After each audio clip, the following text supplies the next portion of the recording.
Hi guys! Welcome to Jekotech TV! Smile ka muna dyan! Okay guys, let's go!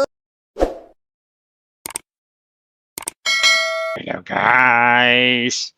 Welcome back again to my channel. Hello guys, meron tayong susuriin dito. Kalalabas-labas lang ngayong March 15, 2024. Ang pangalan naman ito ay Alpha Power. Pwede raw tayong kumita dito ng 1-2 araw-araw na pwedeng withdrawin daily. Pero meron silang binibigay na 30 pesos na free pagtapos daw tayong mag-sign up. Samahan niyo ako guys sa ating suriin, silipin itong application na to. Pero bago yan, baka naman di ko pa kayo friend sa YouTube. Please click the subscribe button and also the bell button para naman ma-notify ko kayo kung meron akong bagong video. And also share a like sa mga mahilig sa power at gusto ng online. At sa mga nandyan na gusto lamang magsuri, pwede rin mag-register, magsuri. Maganda nga yan, marami nagsusuri, sari-saring application na lumalabas sa ating internet world. Again, dito commercial, dito promotion, hindi to advertisement para sa Alpha Power. Sadya lamang sinusuri natin ang sari-saring application, platform, laro na lumalabas minuto sa ating internet world. Hindi para sila ay commercial. Kaya, let's go na! So ayan guys, ito yung kanilang registration form. Sabi dyan, to earn at your fingertip. So maglalagay lang tayo ng ating mga cellphone number, tapos tong CAPTCHA, tapos maglagay daw ng password at least 6 characters. Tapos ulitin lang. Gawin na natin. Yan, ganyan lang kasimple. Click natin tong register. Ayan, automatic guys, nagkaroon tayo ng withdrawable balance na 30 pesos. Pero maliban dyan, wala na pong ibinibigay na libre. Lahat dito ay mayroon na pong investment. So, kailangan natin mag-invest. So, check natin kung magkano investment dito. Sa investment, ang pinakamalit na investment ay 300 pesos daw. Kikita raw yan ng 54 pesos sa loob ng isang daang araw. So, 54 pesos per day. So, ibig sabihin, 6 days, bawi na to, may tubo pa tayo. Yahoo! Pag naman daw 100 ang daily income, kailangan mamuhunan tayo ng 500 pesos. 100 days din yan. So, ibig sabihin, 5 araw, bawi na ang puhunan, pero wala pa tayong kinikita nun. Pero meron siguro 30 pesos lang, yung libre. Pag naman ng 1,000 ang puhunan, meron daw 220. Nakikitain tayo.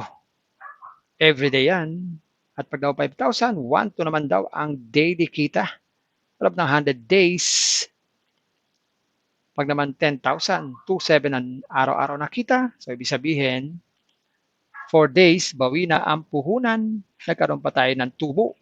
Wahoo! Wahoo! Pag naman 30K, ikita na ito ng 9,000 every day. So, ibig sabihin, ilang araw? 4 na araw. Bawi na ang puhunan, nagkaroon pa tayo ng tubo. Ang gawin lang, click lang tong amount, tapos click lang tong buy now. Mamili ng gateway, gateway A at saka gateway B. Gateway A tayo. Continue. Mapupunta tayo sa GCash. Kailangan natin mag-login. Nakalagay na po ang ating GCash. Click natin tong next.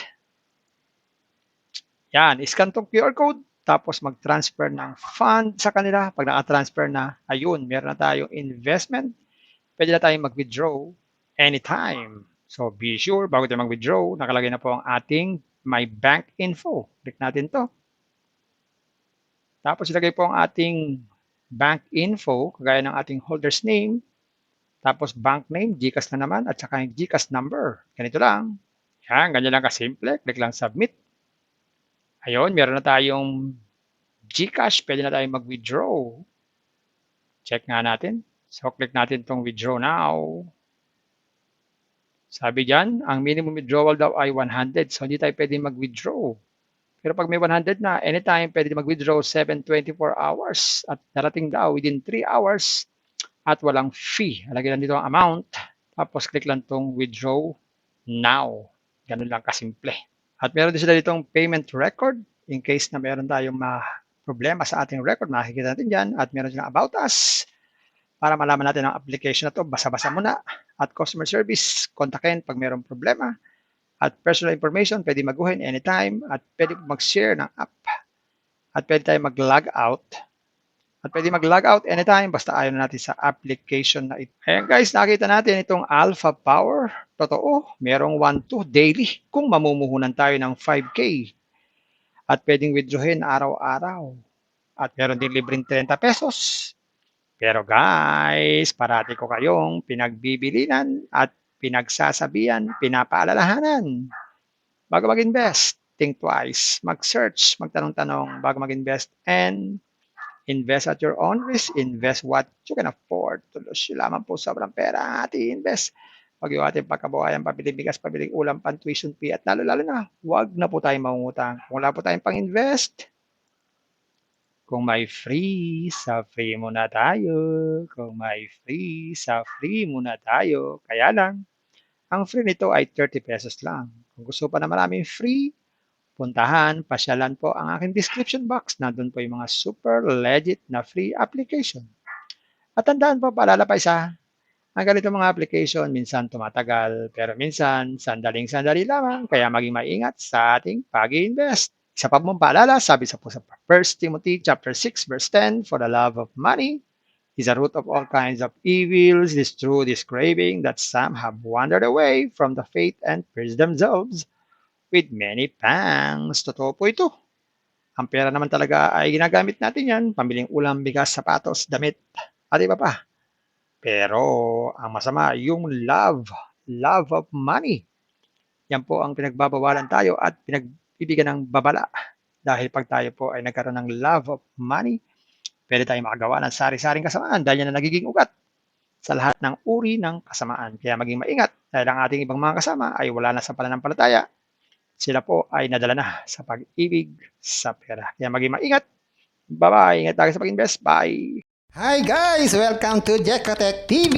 Smile ka muna dyan! Okay guys, let's go!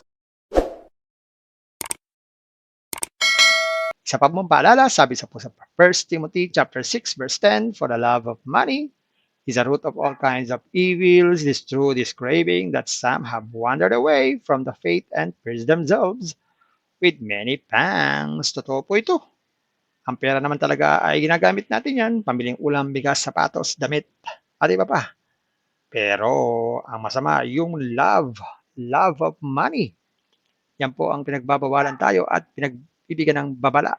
Dahil pag tayo po ay nagkaroon ng love of money, pwede tayong makagawa ng sari-saring kasamaan dahil yan na nagiging ugat sa lahat ng uri ng kasamaan. Kaya maging maingat dahil ang ating ibang mga kasama ay wala na sa pananampalataya. Sila po ay nadala na sa pag-ibig sa pera. Kaya maging maingat. Bye-bye. Ingat tayo sa pag-invest. Bye. Isa pa mong paalala, sabi sa 1 Timothy chapter 6, verse 10, for the love of money is a root of all kinds of evils. It is through this craving that some have wandered away from the faith and pierced themselves with many pangs. Totoo po ito. Ang pera naman talaga ay ginagamit natin yan, pambiling ulam, bigas, sapatos, damit, at iba pa. Pero ang masama, yung love of money. Yan po ang pinagbabawalan tayo at pinagbibigyan ng babala. Dahil pag tayo po ay nagkaroon ng love of money, pwede tayong makagawa ng sari-saring kasamaan dahil yan na nagiging ugat sa lahat ng uri ng kasamaan. Kaya maging maingat dahil ang ating ibang mga kasama ay wala na sa pananampalataya. Sila po ay nadala na sa pag-ibig sa pera. Kaya maging maingat. Bye-bye. Ingat tayo sa pag-invest. Bye. Isa pa mong paalala, sabi sa 1 Timothy chapter 6, verse 10, for the love of money is a root of all kinds of evils. It is through this craving that some have wandered away from the faith and pierced themselves with many pangs. Totoo po ito. Ang pera naman talaga ay ginagamit natin yan, pambiling ulam, bigas, sapatos, damit, at iba pa. Pero ang masama, yung love of money. Yan po ang pinagbabawalan tayo at pinagbibigyan ng babala. Dahil pag tayo po ay nagkaroon ng love of money, pwede tayong makagawa ng sari-saring kasamaan dahil yan na nagiging ugat sa lahat ng uri ng kasamaan. Kaya maging maingat dahil ang ating ibang mga kasama ay wala na sa pananampalataya. Sila po ay nadala na sa pag-ibig sa pera. Kaya maging maingat. Bye-bye. Ingat lagi sa pag-invest. Bye.